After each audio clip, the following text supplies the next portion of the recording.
नमस्कार भगवान, नमस्कार। हारे का सहारा बाबा श्याम हमारी कथा का ये कथा श्याम चालीसा है, जिसमें बोल है कि क्या वर्णन करूं महिमा इनकी, ये देव बड़ा ही निराला है। जो क्षण में इनकी आ पहुंचा उसे सर्व सुखी कर डाला है। और आज इस युग में तो श्याम बाबा का बहुत ही बड़ा प्रभाव और आशीर्वाद है, क्योंकि जिसने भी जिस तरह के आशीर्वाद हो रहे थे वे इस समय सभी अपने कार्यों में लगे हुए हैं और सभी अपने कार्यों को कर रहे हैं। तो बाबा श्याम हमारा हारे का सहारा, ये दूसरा पार्ट है। उसने कहा कि ये सांप तुझे मैं देती हूँ, इस करने का फल पाएगी। मूर्छित फूलों के बदले में मूर्छित सुहाग ही पाएगी। तो इस तरह माँ पार्वती ने उसको वाणी दी, यानी साप दे दिया था। अहलवती बोली, माता सब जप तब नष्ट हो जाएगा।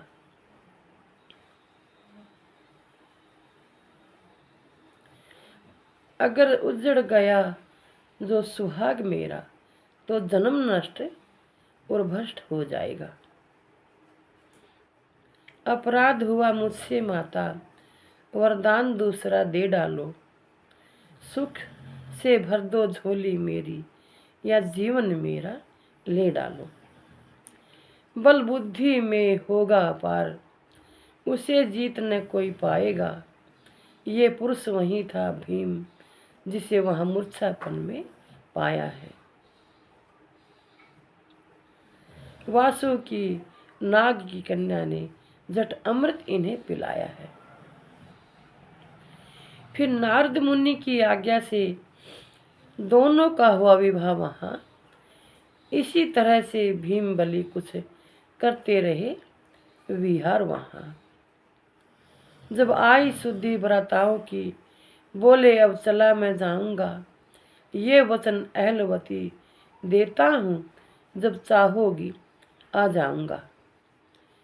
भीम के यहाँ आ जाने से खुशी पांडव कुल में भारी थी। यह वही समय आ पहुंचा था जब महाभारत की तैयारी थी। उधर अहलवती के द्वारा एक सुंदर पुत्र उत्पन्न हुआ। मानो था वो भी महाबली, जीवन से सुख संपन्न हुआ। बर्बरीक नाम रखा उसका, और महातेज भी पाया है। यह वही नाम और वही बलि जो श्याम धनी कहलाया है। भीड़ पड़े कौरव पांडव दोनों आपस में, युद्ध घमासान ठहरा। ओ पावन धाम कुरुक्षेत्र जो मानो आज शमशान बना। ये युद्ध महान भयंकर था, जो नहीं भुलाने वाला था। मर मिटे कौरव पांडव दोनों कुछ साथ न जाने वाला था।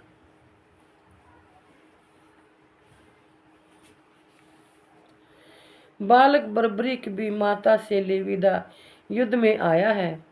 उस महाप्रलय में लड़ने को बस 3 बाण ही लाया है। भगवान श्री कृष्ण ने देखा कि बर्बरीक युद्ध में आया है। डट गया अगर ये युद्ध में, तो मानो त्रिलोकी का हुआ सफाया है। ये पक्ष भी लेगा उस दल का जो हार मानने वाला है। इसकी ताकत से फिर दल को यहाँ कौन बचाने वाला है। यही सोचकर मायापति मन में अनुमान लगाने लगे। उस वीर बर्बरीक बालक पर माया के फंदे चलाने लगे। भगवान श्री कृष्ण ब्राह्मण बनकर जब सामने उसके आए हैं, बालक की अनूठी देख छवि प्रभु मन ही मन मुस्काए हैं।